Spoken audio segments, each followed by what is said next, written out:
আসসালামু আলাইকুম। হ্যালো বন্ধুরা, কেমন আছেন সবাই? আশা করি সবাই ভালো আছেন। আমি ভালো আছি। আমি হাঁটতে হাঁটতে যাইতেছি আমার গ্রামের পাশে, বাড়ির পাশে যে ধান ক্ষেতগুলো আছে সেগুলো আজকে দেখব এবং আপনাদেরকে দেখাবো ধানের কি অবস্থা, কীরকম হয়েছে ধান।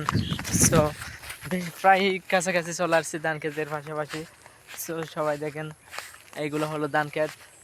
দেখেন সবাই, যখন মন খারাপ থাকে না তখন এইদিকে চলে আসি ধান ক্ষেতের দিকে পাশাপাশি হাঁটি, হাঁটে হাঁটে ধানের সুন্দর দৃশ্যগুলো উপভোগ করি। দেখেন সবাই, মন যখন খারাপ থাকে না তখন এইদিকে আসলে মনে অটোমেটিকলি ভালো হয়ে যায়। তাই আমি কি করি, যখন মন খারাপ থাকে তখনই এখানে চলে আসি।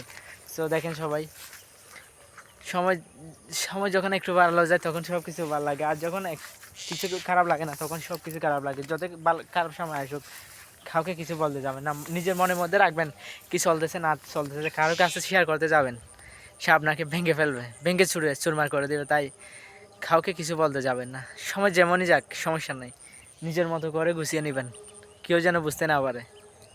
সো হ্যাঁ, কথাবার্তার মাধ্যমে আবার আপনাদেরকে কিছু উপদেশ দিয়ে দিলাম, কিছু মনে করবেন না। আসলে আমি আপনাদেরকে আমার বাড়ির পাশে যে ধান ক্ষেতগুলো আছে সেগুলো দেখার জন্য ভিডিওটা ওপেন করলাম। সবাই দেখেন, ধান কিন্তু এখনও ভালো করে পাকে নাই, আর এখনও কাটার সময়ও হয় নাই। হ্যাঁ, অল্প কিছুদিনের মধ্যে কাটা হবে ধানগুলা দেখেন, কিন্তু কাটারই সময় অতি শীঘ্রই চলে আসছে। গত কয়েকদিন আগে বৃষ্টি হয়েছিল, ধানগুলো একটু তরতাজা হয়েছে, কিন্তু ধানগুলো এখনও পাকে নাই, অতি শীঘ্রই পেকে যাবে।